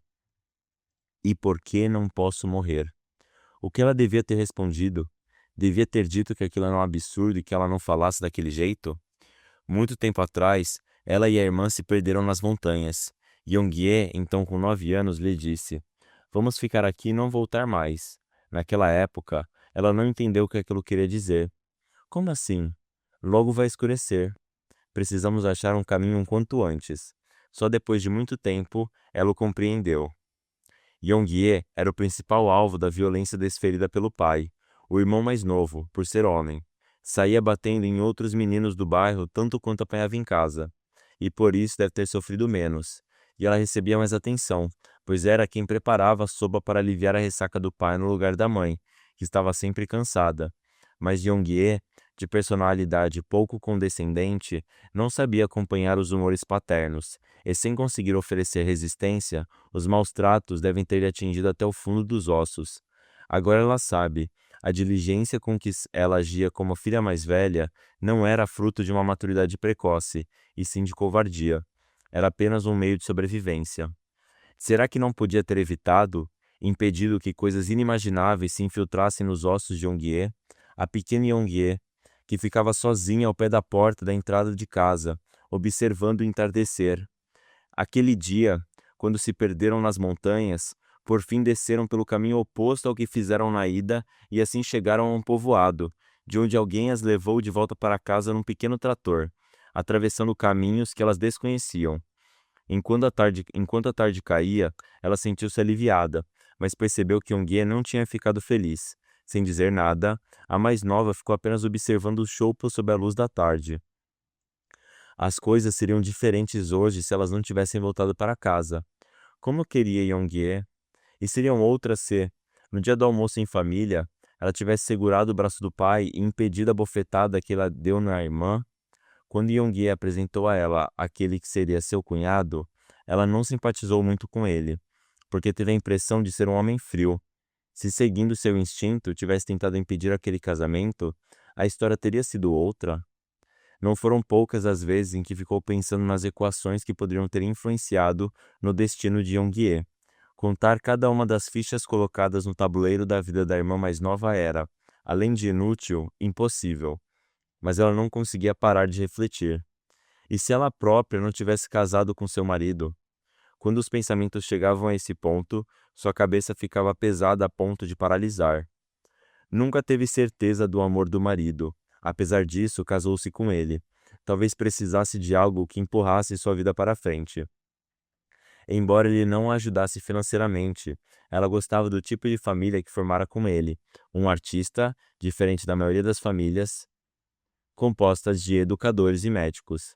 Esforçou-se para se adaptar a seu modo de falar, a seus gostos, seu paladar e seu jeito de fazer amor. No começo, como qualquer casal, tiveram lá suas brigas, pequenas e grandes. Mas não demorou muito para que ela se resignasse a quase tudo. Tinha feito bem em agir assim. Talvez nos 8 anos em que viveram juntos, ela o tenha decepcionado tanto quanto ele a decepcionou. Há uns 9 meses, ele deu um único telefonema a ela. Era quase meia-noite. Parecia estar ligando de muito longe, pois o intervalo do som das fichas caindo era curto. Queria ver Jiu, ele disse em voz baixa, tentando aparentar serenidade. Sua voz familiar a apunhalou feito uma faca cega. Deixe-me vê-lo, nem que seja uma única vez. Era típico dele. Não lhe pedia desculpas, nem suplicava por nada. Mencionou apenas a criança. Muito menos quis saber do estado de Yongie. Ela sabia quão frágil ele era, como era simples ferir seu orgulho e com que facilidade se frustrava. Caso ela recusasse seu pedido, por uma vez que fosse, ele demoraria muito tempo até entrar em contato de novo. Mesmo sabendo disso, ou melhor, justamente por saber disso, ela desligou o telefone sem dizer nada. Ele tinha telefonado no meio da noite de um orelhão público, de sapatos rotos, roupas sujas, o rosto amargurado de um homem de meia idade. Balançou a cabeça para espantar essa imagem que lhe viera de repente, sobrepondo a ela a cena em que ele tentou levantar voo por cima do gradil da sacada da casa de Yongie. Ele, que tinha inserido tantos seres alados em seus vídeos, justo quando precisou de asas, não as conseguiu. Recordava muito bem do instante em que viu os olhos dele pela última vez. Estavam cheios de espanto, e seu rosto parecia de um desconhecido. Não era o rosto da pessoa a quem tanto ela tinha admirado e de quem tinha cuidado pacientemente. O homem que ela achava que conhecia não passava de uma sombra. Eu não te conheço, ela murmurou apertando com força o telefone, depois de desligar. Não preciso te perdoar, nem precisa me pedir perdão, porque eu não te conheço. Quando o telefone tocou de novo, ela puxou com força o fio da tomada. No dia seguinte, reconectou o aparelho, mas, conforme previu, ele não voltou a ligar. O tempo continuava a avançar. Yongie está de olhos fechados agora. Ter adormecido, chegou a sentir o cheiro das coisas que ela aproximou de sua boca. Ela olha para as maçãs do rosto proeminentes, os olhos fundos e a face abatida. Nota que a respiração da irmã está entrecortada. Levanta e caminha para perto da janela. O céu cinzento vai clareando aos poucos. O Parque Florestal de Cheokseong começa a recuperar sua cor original, sua vitalidade. Yongie deve ter sido encontrado em algum lugar perto daquele morro. Fui para lá porque escutei um chamado, lhe diz Yongie, deitada, com o soro cravado na mão. Ouvi a voz de alguém me dizendo para ir. Quando parei de escutar essa voz, só fiquei lá, esperando. Esperando o quê? Quando ela pergunta isso, os olhos de Yongie se acendem. Então, ela estica a mão livre e segura o braço da irmã mais velha. Dá-lhe um apertão tão forte que ela se assusta. Estava quase entrando na terra, derretida pela chuva, completamente derretida. É o único jeito que existe para brotar de novo, só que de cabeça para baixo. De repente, a voz exaltada de Riju se intromete em seus pensamentos. O que vamos fazer agora? Disseram que Yongie pode morrer. Sente uma dor abafada nos ouvidos, como quando um avião decola em alta velocidade. Tem uma lembrança que nunca revelou a ninguém, e continuará sem revelar. 2 anos atrás, em abril, ou seja, na primavera do ano em que o marido filmou Yongie, ela perdeu sangue por quase um mês. Não sabia o motivo, mas, cada vez que lavava as calcinhas manchadas de vermelho, lembrava-se do sangue jorrando do pulso da irmã, meses antes. Ficou adiando uma consulta médica, com medo do que poderia ouvir. Se fosse uma doença grave, quanto tempo teria de vida? 1 ano, 6 meses, 3? Foi então que, pela primeira vez, tomou consciência do tempo que passou ao lado do marido, período no qual sua alegria e esperança tinham sido eliminadas, prolongado apenas por causa de sua paciência e gentileza. E ela mesma tinha escolhido isso. Decidiu por fim se consultar com o ginecologista que cuidou do parto de seu filho. Foi pegar o trem, que estava atrasado, na área de embarque externa da estação Wangsinmi. No lado oposto, avistou umas estruturas de metal abandonadas e, entre os dormentes mais distantes, onde os trens não passavam, crescia sem cuidado o mato. De repente se deu conta de que nunca tinha vivido e ficou surpresa. Era verdade. Não tinha vivido de fato. Desde o tempo remoto da infância, tudo o que ela fizera foi aguentar. Acreditava ser uma pessoa boa e com essa crença evitava fazer mal aos outros. Era trabalhadora e alcançou o bem-estar econômico, e assim continuaria. Mas, diante daquelas construções abandonadas e do mato aquecido, ela não passava de uma menina, sem experiência de vida. Quando subiu a maca ginecológica, vencendo o medo e o pudor, o médico de meia-idade introduziu um laparoscópio gelado em sua vagina e lhe extirpou um pólido que tinha a forma de uma língua. Ela retorceu o corpo de dor. Era isso que estava causando a hemorragia. Consegui retirá-lo completamente. A senhora terá alguma perda de sangue forte ainda por alguns dias, mas depois cessará. Seus ovários estão saudáveis, por isso não precisa se preocupar. Nesse instante, senti um sofrimento inexplicável. Voltava a saber que sua vida não estava em risco, mas não se alegrava com isso. A preocupação com a possibilidade de uma doença grave não tinha passado de uma ansiedade banal. Na volta para casa, de pé na área de embarque da estação Wangxing, sentiu as pernas perderem as forças, não só por causa da dor causada pela cirurgia. Quando por fim o trem chegou na plataforma, fazendo um ruído ensurdecedor, ela se escondeu atrás de uma cadeira de metal. Teve medo de que alguém dentro dela mesma a empurrasse para a frente do trem que se aproximava. Como explicar os 4 meses seguintes? A hemorragia continuou por mais 2 semanas e parou quando a lesão cicatrizou. No entanto, ela sentia como se ainda tivesse uma ferida aberta dentro de si.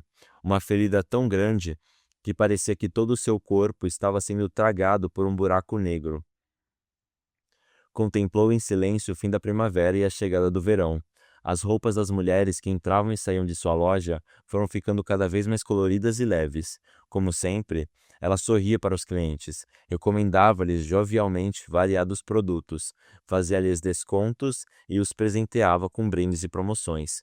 Colava cartazes dos produtos novos em lugares bem visíveis e substituía sem discussões as esteticistas que não agradavam aos clientes. Mas quando deixava a loja nas mãos dos funcionários e ia buscar Jiu, estava morta de cansaço. Caminhando pelas noites quentes, cheias de música e de casais, ainda podia sentir o mesmo buraco negro da ferida aberta em seu interior, tentando sugá-la. Era assim que arrastava seu corpo suado por essas ruas. Aconteceu na época em que o sufocante calor começou a ficar mais tênue pelas manhãs e noites. Seu marido tinha voltado para casa de madrugada, depois de vários dias fora, e a abraçou como um criminoso. Como tinha feito tantas vezes, ela o empurrou. Estou cansada. Estou cansada de verdade. Aguente só um pouquinho, ele sussurrou. Foi então que ela se lembrou. Lembrou-se do que tinha escutado as mesmas palavras incontáveis vezes enquanto dormia. Durante o sono, lembrou-se de que, meio dormindo, meio acordada, pensava que se aguentasse aquilo só por um momento, tudo ficaria bem por um tempo. Percebeu que a letargia proporcionada pelo sono apagava a dor e a humilhação, e que, nas manhãs seguintes, na mesa do café, continha o impulso de espetar os palitos nos próprios olhos ou de jogar água quente da chaleira na cabeça. Quando o marido adormeceu, o quarto ficou quieto. Acomodou bem Jiu, que dormia de lado, e reparou que os perfis de pai e filho, levemente visíveis no escuro, se pareciam no modo como lhe inspiravam pena. Não havia nenhum problema. As coisas eram assim. Como sempre havia feito, bastava tocar a vida. Não tinha alternativa. Não conseguiu pegar no sono outra vez, e um enorme cansaço caiu-lhe nos ombros. Sentiu a umidade evaporar-se por completo, como se seu corpo seco estivesse em pedaços. Saiu do quarto e avistou o céu violáceo através da janela da sacada. Passou os olhos pelos brinquedos deixados por Gil na noite anterior. O sofá, a televisão, as portas escuras do móvel que fica embaixo da pia, as manchas do fogão, como se visse tudo pela primeira vez. Sentiu uma dor estranha no peito, como se a casa estivesse oprimindo. Abriu a porta do armário, pegou uma camiseta roxa de algodão, desbotada de tanto uso, porque seu filho gostava muito que ela vestisse. Quando estava triste, costumava pôr a camiseta que, apesar das tantas lavagens, mantinha um cheiro de bebê recém-nascido e de leite. Isso a reconfortava, mas dessa vez não surtiu efeito. A dor no peito foi piorando e estava ficando sem ar, por isso respirou fundo. Sentou de lado no sofá, acompanhando os ponteiros do relógio, que avançavam. Completando uma volta, tentou respirar mais devagar. Não conseguiu. De repente, teve a sensação de ter vivido algo assim diversas vezes, como um déjà vu. A certeza do sofrimento estava diante dela, como se tivesse sido preparado por muito tempo e com o intuito de se apresentar naquela hora. Nada mais faz sentido. Eu não aguento mais. Não consigo mais seguir. Não quero mais. Outra vez, passou a vista pelos objetos da casa. Não pertenciam a ela, do mesmo modo que sua vida nunca tinha sido sua.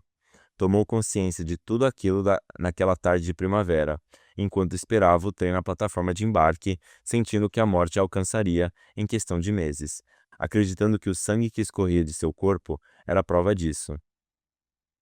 Foi nesse dia que percebeu que estava morta havia muito tempo, que sua vida cansativa não passava de uma encenação ou de uma fantasmagoria. A face da morte, que tinha se aproximado, colocando-se de pé bem a seu lado, lhe era familiar, como alguém perdido tempos atrás e que ela voltava a encontrar agora. Ergueu-se trêmula, como se sentisse frio, e foi até o quarto onde guardava os brinquedos do filho. Começou a desfazer os nós do mobile que tinha feito junto com Giu nas noites da última semana. Estavam tão apertados que seus dedos doíam para soltá-los, mas com paciência foi até o fim. Depois de guardar as estrelas de papel e o celofane colorido numa cesta, enrolou o fio e o guardou no bolso da calça. Calçou as sandálias, abriu a pesada porta do apartamento e saiu. Desceu os 5 andares pela escada. Ainda estava escuro lá fora. No enorme edifício havia apenas 2 luzes acesas. Atravessou a saída de serviço e foi em direção à montanha, subindo a escura e estreita trilha. Por causa da escuridão azulada, a montanha parecia mais densa do que de costume. Aquela hora, mesmo os anciões madrugadores, que acordam cedo para buscar água limpa, deviam estar dormindo. Cabisbaixa, ela andou, andou e andou. Com as costas da mão, limpou o rosto banhado, não sabia se era de suor ou de lágrimas. Voltou a sentir a dor do buraco que parecia querer engoli-la. Havia também um enorme medo e, ao mesmo tempo, uma sensação de paz. O tempo não para. Senta outra vez na cadeira junto à cama. Abre a tampa do último pote de plástico. Arrasta a mão rígida da irmã e a obriga a tocar a superfície lisa de uma ameixa. Faz com que seus dedos magros dobrem e segurem uma delas. Sabe que a ameixa também era uma das frutas preferidas de Yongye. Recorda que, certa vez, a irmã colocou a fruta na boca sem morder e disse que gostava da sensação. Mas agora a mão de Yongye não reage. Pensa que suas unhas finas parecem de papel. Yongye, diz com uma voz seca que ressoa no quarto vazio.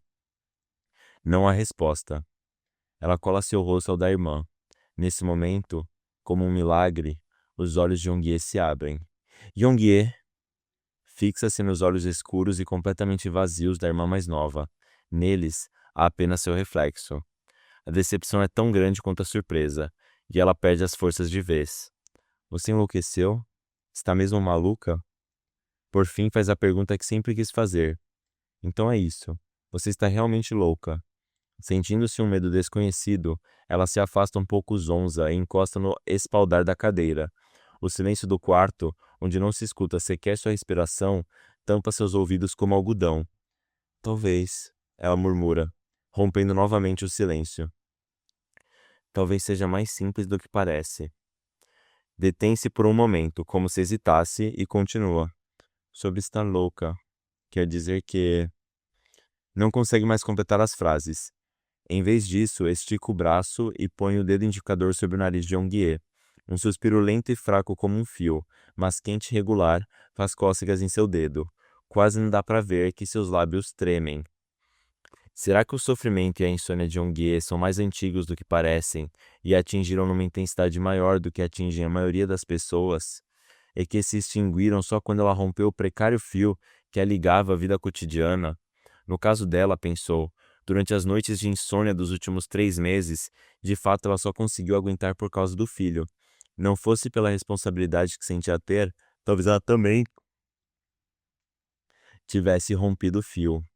No entanto, havia momentos em que o sofrimento desaparecia, e era quando Jiu provocava seu riso, por causa de alguma coisa engraçada que falava ou fazia.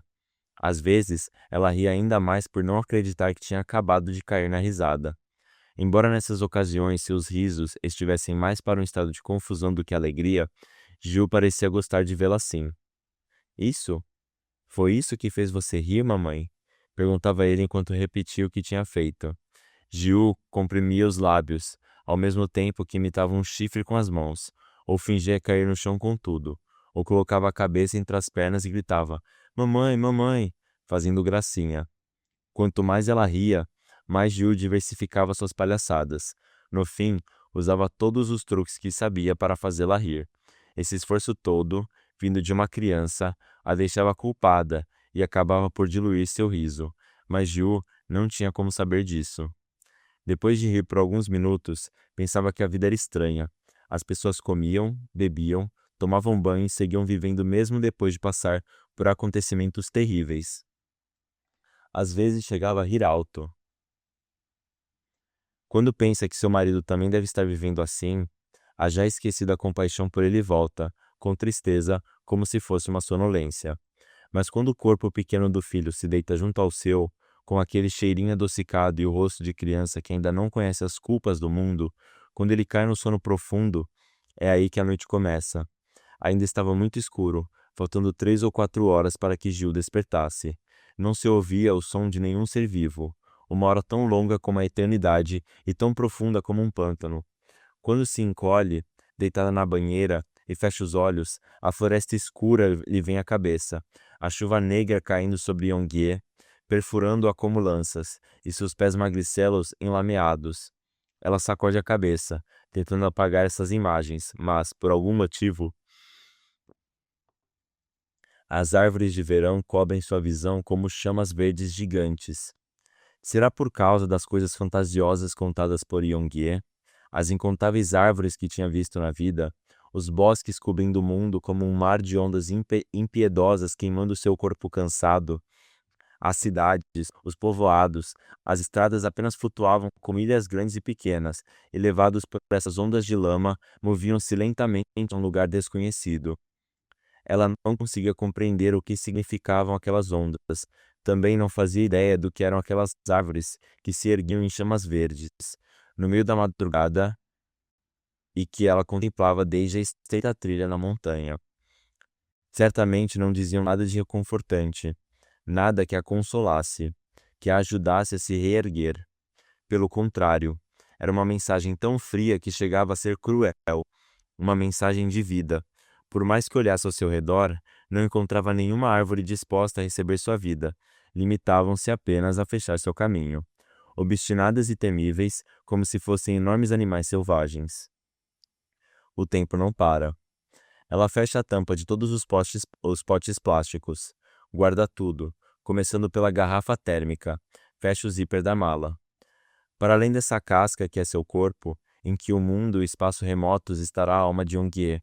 Ela pensa na irmã de ponta cabeça, ereta. Será que Yongue achou que estava em algum lugar da floresta, em vez do chão de concreto? Brotaram de fato caules pretos e fortes de seu corpo e raízes brancas de sua mão, agarradas ao solo escuro. Será que suas pernas se esticariam rumo ao céu e aos braços, ao núcleo da terra? Teria aguentado ter a cintura puxada pelos dois polos extremos? Quando a luz descesse do céu e a atravessasse, e a água emanada da terra a molhasse, nasceria mesmo uma flor de seu pubis? Flores nasceriam da sua pele? Será que aconteciam todas essas coisas com sua alma, quando ela punha o corpo de cabeça para baixo? Mas olhe só para você, ela diz em voz alta. Você está morrendo. Prossegue em um tom ainda mais elevado. Está deitada aí, e está morrendo. Isso é tudo. Morde os lábios com tanta força que lhe sai sangue. Contém o impulso de agarrar entre as mãos o rosto imóvel de Yongue, chacoalhar violentamente seu corpo fantasma e jogá-lo no chão. Já não resta mais tempo. Põe a mala no ombro e levanta-se da cadeira. Sai do quarto com as costas curvadas. Ao se virar para trás, vê que Yongue continua rígida sobre os lençóis. Morde os lábios, ainda com mais força, e caminha em direção à saída. Uma enfermeira de cabelos curtos vai até a mesa do saguão, carregando uma cestinha branca de plástico que contém cortadores de unha de vários tipos. Os pacientes ficam em fila para receber um. Demoram muito para escolher, como se tivessem, cada um deles, seu cortador preferido. Num canto, uma auxiliar de enfermagem com os cabelos amarrados corta a unha dos pacientes com demência. Ela está de pé, observando a cena em silêncio. Objetos pontudos e os que podem ser usados como corda estão proibidos no sanatório, em parte porque podem ferir os outros, mas, acima de tudo, para que os pacientes não os usem contra si. Ela repara no rosto dos pacientes concentrados em cortar as unhas e devolver os cortadores dentro do tempo estipulado. O relógio da parede marca 2:05 da tarde. Ela vê através do vidro o jaleco branco do médico esvoaçar, então a porta se abre. É o responsável pelo caso de Onguier. Ele dá a volta e fecha a porta com destreza, como quem está acostumado ao gesto. Deve ser assim em qualquer hospital, mas, nos centros psiquiátricos, a autoridade dos médicos especialistas parece ser absoluta. Talvez porque os pacientes estejam presos ali. Quando avistam o médico, aglomeram-se em volta dele como se encontrassem seu salvador. Com licença, doutor, o senhor já conversou com a minha esposa? Se o senhor disser que é para ela que posso ter alta, gritou um homem de meia idade, enfiando um papelzinho no bolso do jaleco do médico. É o número do telefone da minha esposa. Se puder me fazer o favor de ligar, um paciente idoso que parece ter demência senil ou interrompe. Doutor, troca o meu remédio, por favor. Escuta um zumbido.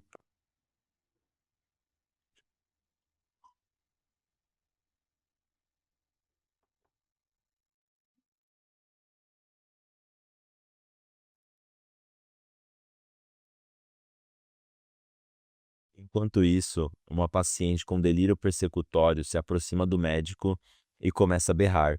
Doutor, o senhor não vai falar comigo? Não aguento mais ele batendo em mim. Ai, qual é o seu problema? Por que me chutou? Fale, em vez de bater. Com um sorriso tranquilo e profissional, o médico tenta fazer a mulher se acalmar. Mas quando foi que eu chutei a senhora? Espere só um pouco, enquanto converso com este senhor primeiro. Desde quando começou a ter zumbidos no ouvido? A mulher o espera, batendo os pés no chão e com o rosto carrancudo de quem, mais do que agressividade, demonstra angústia e desamparo. A porta do saguão se move novamente, e agora entra um médico que ela nunca tinha visto por lá. É um clínico geral, lhe diz Riju, que tinha se aproximado sem que ela percebesse. Deve ser obrigatório ter um clínico geral em todo hospital, ela pensa. É um homem jovem. Dá a impressão de ser frio, porém inteligente. O médico responsável por um guia finalmente se desvencilha dos pacientes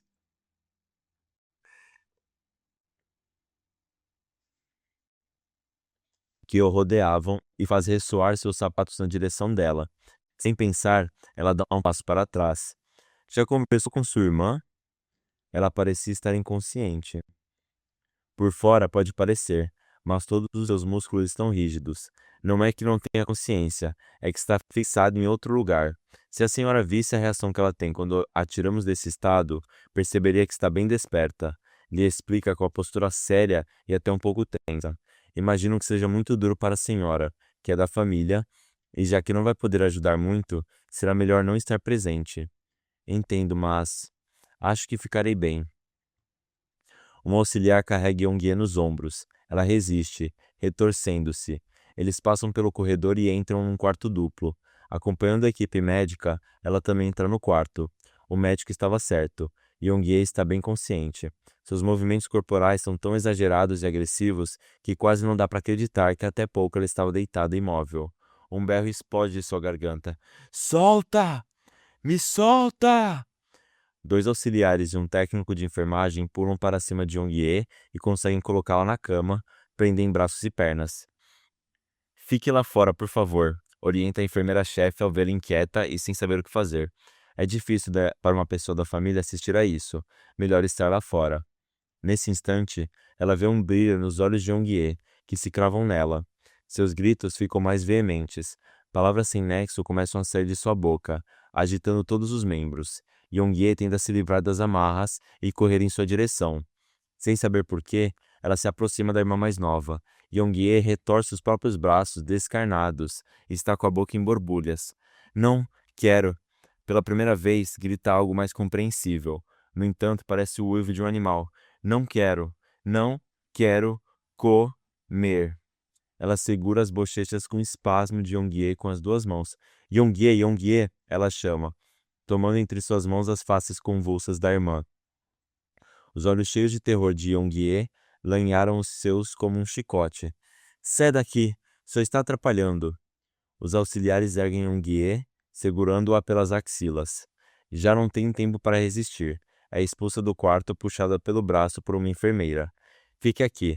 Ela está ainda mais nervosa por sua causa. O médico responsável pelo caso veste as luvas, pega o tubo fino e comprido que a enfermeira-chefe lhe entrega e passa gel nele, distribuindo-o bem. Enquanto isso, os auxiliares seguram firme o rosto de Yongie. Ao ver o tubo se aproximar, ela fica toda vermelha e consegue se desvencilhar da mão de um dos auxiliares. É de fato difícil saber de onde vem tanta força. Sem conseguir evitar, ela dá alguns passos para frente, mas uma enfermeira segura seu braço, impedindo-a.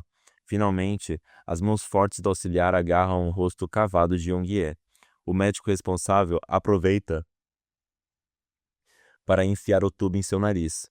Mas que droga, está obstruído de novo, exclama lamentando-se. Yongie tapa o esôfago com a epiglote e o tubo sai pela boca, empurrando os lábios. O intensivista, que estava pronto para inserir alimento em pasta pelo tubo, franze a testa. O médico responsável acaba por retirar o tubo do nariz da paciente. Vamos tentar de novo, mais rápido dessa vez, diz o médico enquanto volta a lubrificar o tubo com gel. Yongie resiste, mas o auxiliar corpulento a segura. O tubo finalmente passa pelo nariz. Pronto, agora sim. O médico exala um curto suspiro. As mãos do clínico geral agem rapidamente. Com uma seringa, começa a injetar o alimento pastoso pelo tubo. A enfermeira que a expulsou do quarto e que a estava segurando pelo braço lhe sussurra no ouvido. Conseguimos. Foi um sucesso. Agora vamos colocar a paciente para dormir, para que não vomite. No momento em que a enfermeira-chefe vai administrar um calmante, uma outra solta um grito agudo de repente. Ela então aproveita para se desvencilhar da mão que a segurava e corre em direção à cama onde está a irmã. Saiam! Saiam da frente, quero vê-la! Afasta o ombro do médico responsável e põe-se diante de Onguier. O rosto da auxiliar que manejava o tubo está cheio de sangue. O sangue jorra do tubo da boca de Onguier sem parar. O intensivista, que está com a seringa nas mãos, dá alguns passos para trás. Tirem isso! Tirem esse tubo! Ela grita o mais alto que pode. Sem se dar conta, enquanto um auxiliar a agarra pelos ombros e arrasta outra vez para fora do quarto. Em seguida, o médico responsável tira o tubo do nariz de Onguier, que se debate com violência. Parada! Fique parada, parada! Ordena o médico a Onguier. Tranquilizante. A enfermeira-chefe, que estende a injeção que tem em mãos. Não, grita ela, que está observando tudo. Chega, parem, parem com isso. Ela morde o braço do auxiliar e corre para dentro do quarto outra vez. Aproxima-se num salto e abraça o corpo da Yongie. O sangue que a irmã vomita sem parar suja sua camisa. Já chega, por favor. Parem com isso, ela berra mais uma vez, agarrando o pulso da enfermeira-chefe que estava segurando a injeção. Ela então sente os espasmos silenciosos do corpo de Yongie em seu colo. O jaleco branco de mangas arregaçadas do médico está salpicado de gotas de sangue. Com um olhar perdido, ela observa as manchas, que lhe parecem um redemoinho. É preciso transferi-la para um hospital geral o mais rápido possível. Sugiro que vão para Seul. Quando se resolver o problema da hemorragia estomacal, vão aplicar uma ingestão de proteínas na carótida. Não vai funcionar por muito tempo, mas é o único jeito de mantê-la viva. Ela guarda na bolsa a folha impressa com o diagnóstico que acabaram de lhe dar e sai da sala de enfermeiros. Assim que entra no banheiro, suas pernas, que estavam firmes, desmoronam na frente do vaso sanitário. E então começa a vomitar o chá preto que tomou mais cedo, junto com o suco gástrico amarelo. Sua idiota, sua idiota. Ela repete com os lábios trêmulos enquanto lava o rosto. O máximo que ia conseguir era machucar a si mesma. Seu corpo é a única coisa com a qual você pode fazer mal. É a única coisa com a qual você pode fazer o que quiser, mas nem isso te deixam fazer. Levanta a mão diante do espelho com o rosto molhado. Aqueles olhos que ela vê refletidos são os mesmos que viu sangrar incontáveis vezes nos sonhos. Os mesmos que, por mais que ela esfregasse com as mãos, não conseguia limpar. Mas agora ela não está chorando. Como sempre fez, sem demonstrar seus sentimentos, apenas se olha calada no espelho. Pensa nos gritos que deu há pouco e não os reconhece como seus. O corredor balança diante de seus olhos, como se estivesse sob o efeito de álcool. Esforçando-se ao máximo para manter o equilíbrio, ela caminha em direção à recepção. De repente, um raio de sol ilumina o corredor antes sombrio. Fazia tempo que o sol não aparecia. Enquanto os pacientes agitam-se e correm para a janela, uma mulher vestida com roupas normais se aproxima dela, que entrecerra os olhos.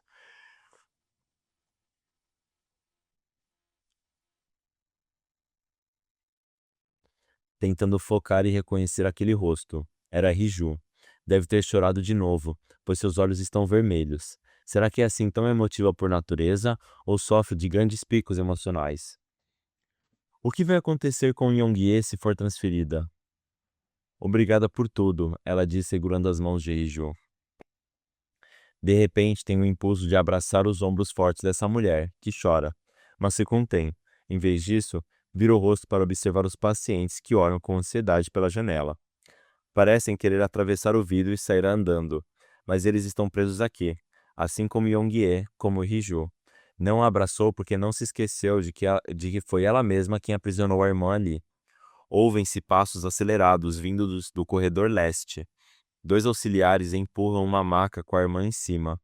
Uma auxiliar de enfermagem e ela mesma tinham lavado rapidamente Yong-Ye e trocado suas roupas poucos minutos antes.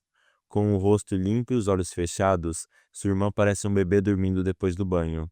A mão áspera de Riju começa a se esticar para alcançar a mão esquelética de Yong-Ye, mas ela prefere virar o rosto para não presenciar a cena. Através do vidro da ambulância, as abundantes árvores do verão enchem a vista. Sob o sol do fim da tarde, brilha a folhagem molhada pela chuva, como se renascesse. Ela arruma os cabelos ainda úmidos de Yong-Ye atrás da orelha, conforme Riju tinha dito. O corpo da irmã estava leve. Sua pele, coberta por uma penugem infantil, estava branca e lisa. Momentos antes, enquanto banhava suas costas e reparava nos seus ossos salientes, ela se lembrou das incontáveis tardes em que, ainda crianças, tomavam banho juntas, e ela também lavava as costas e os cabelos da irmã. Cabelos que, finos e sem força, ela carecia agora, no instante que pensa que são parecidos com os de Jiu, quando ele ainda era um bebê de colo. Tem a sensação de que suaves dedos de criança alisam sua sobrancelha, e fica confusa. Tira o celular da bolsa, que deixou desligado o dia inteiro. Volta a ligá-lo para teclar o número da vizinha. Alô? Aqui é a mãe de Giu. Estou no hospital, por causa de um parente. É que surgiu um contratempo. Não. O ônibus escolar chega às 10 para 6 no prédio. Sim, chega sempre a essa hora. Não vou demorar, mas, se me atrasar muito, vou buscá-lo e o levarei comigo para o hospital. Deixar dormir aí? Mesmo? Muito, muito obrigada. De verdade. Você tem meu número, certo? Eu ligo de novo mais tarde. Desligando o celular, ela se dá conta de que há tempos não deixa Gil com outra pessoa. Desde que seu marido foi embora, segue à risca a regra de que havia imposto a si mesma de passar as noites e os finais de semana com o filho. Uma profunda ruga de preocupação nasce em sua testa. Sentindo uma repentina sonolência vencê-la, ela reclina as costas contra a janela da ambulância, fecha os olhos e começa a pensar. Logo Gil vai ficar mais velho, vai aprender a ler, se relacionará com outras pessoas. Algum dia, quando chegar aos ouvidos do filho toda a verdade dos fatos, como ela poderá explicar o que aconteceu? Embora tenha sido um bebê de saúde frágil e seja sensível por natureza, até agora cresceu com alegria. Será que ela conseguirá protegê-lo para que sempre seja assim? Então, ela se lembra da visão dos corpos nus e entrelaçados do marido Yong-Ye. A imagem a chocou muito, não havia dúvidas, mas conforme o tempo passa, por alguma razão, ela já não a relacionava a algo sexual. Aqueles corpos, cobertos de flores, folhas e caules verdes, eram tão estranhos que já não se assemelhavam a pessoas. Os movimentos que faziam pareciam forjar uma luta para deixar de serem humanos. Qual era a intenção de seu marido quando decidiu gravar a fita? Por que arriscou tanto por aquela filmagem desoladora para, no fim, perder tudo? Bateu um vento e a foto da mãe voou. Olhei para cima e tinha um passarinho. O passarinho me disse: "Aqui é a mamãe." Aí duas mãos nasceram nele. Gil tinha lhe dito isso muito tempo atrás, quando ainda não sabia falar direito, com os olhinhos meio abertos, logo depois de acordar. Ela se assustou com um sorriso vago em seu rosto e percebeu que ele estava prestes a cair no choro. Mas o que foi? Teve um sonho triste? Ainda deitado, Gil esfregou os olhos com os punhos. Como era esse pássaro? De que cor era? Branco. Era muito bonito, respondeu o menino entre soluços, afundando o rosto no colo dela. Como acontecia quando ele tentava de tudo para que ela risse, aquele choro a deixou paralisada, sem saber o que fazer. O filho não estava pedindo ajuda nem atenção, só estava chorando. quase sem fazer barulho, porque se sentiu triste. Quer dizer então que era uma passarinha, mamãe? Disse ela, tentando consolá-lo. Gil assentiu com a cabeça, ainda enterrada em seu colo. Ela então envolveu o rosto do filho com as mãos. Olhe para mim.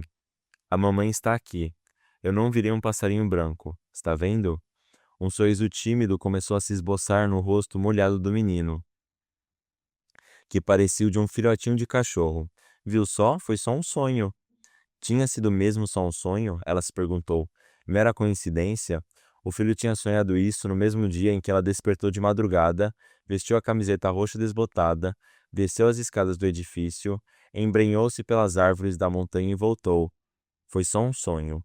Era isso que ela dizia em voz alta todas as vezes que se lembrava do rosto de Gil naquele dia. Despertada pela própria voz, ela regala os olhos, pisca e olha para a direita e para a esquerda. A ambulância percorre a toda velocidade o caminho em declive. Suas mãos tremem visivelmente enquanto ela ajeita o cabelo desarrumado. Como pôde pensar em abandonar o filho com tanta facilidade? Não consegue achar explicação para isso. Seria um pecado tão cruel e tão irresponsável que ela podia confessá-lo a ninguém, nem pedir perdão. O que de fato lhe pesa como o sentido da verdade, glacial até a medula, é que se seu marido e Yongye não tivessem ultrapassado todos os limites como fizeram, se seus atos não tivessem feito com que tudo ao redor desmoronasse como areia, certamente a pessoa a surtar teria sido ela. E se tivesse surtado, não teria como se recuperar. Então, o sangue que Yongye vomitou hoje era para ter saído de seu próprio peito. Yongye solta um gemido, como quem está acordando. Com medo de que vomite de novo, ela pega rapidamente um lençol e aproxima da boca da irmã. Em vez de vomitar, Yongye abre os olhos escuros, que se direcionam a ela. O que, o que será que se passa por trás desses olhos? Que tipo de terror, ira, dor ou inferno que ela desconhece? Yongye? Ela chama em um tom desanimado.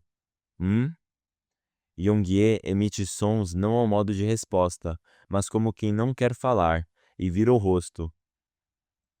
Ela chega a esticar a mão trêmula, mas cessa o movimento. Cerra os lábios ao lembrar do caminho pela montanha naquela madrugada. Suas sandálias molhadas pelo orvalho deixaram seus pés úmidos e gelados. Não teve vontade de chorar nem nada parecido, porque não compreendia o que queria dizer aquela sensação úmida, que se espalhara por seu corpo destroçado e subia por suas veias ressecadas. Simplesmente infiltrava-se na pele e chegava aos ossos. Talvez tudo isso, sussurra de repente para a irmã. O veículo balança com força ao passar por um buraco na via. Com as mãos firmes, ela pega Yongye pelos ombros e continua. Talvez seja tudo um sonho. Ela então abaixa mais a cabeça e, como se estivesse possuída, coloca a boca no ouvido de Yongye e começa a falar, marcando cada uma de suas palavras. Nos sonhos, tudo parece real. Mas ao acordar, descobrimos que não é assim. Por isso, quando a gente acordar, quem sabe... Ela levanta a cabeça. A ambulância faz a última curva do Parque Florestal de Chukseong. Ela vê um pássaro preto, parecido com um falcão, voando em direção às nuvens escuras. Um raio de sol estival ofusca sua visão, e ela não consegue mais acompanhar seu voo. Em silêncio, respira profundamente. Olha com ferocidade para as árvores que ardem à beira da estrada, chamas verdes que se agitam como animais selvagens em pé. Elas encara com agressividade, como se esperasse das árvores uma resposta, ou melhor, como se exigisse. Lança a elas um olhar sombrio e obstinado. Fim do livro.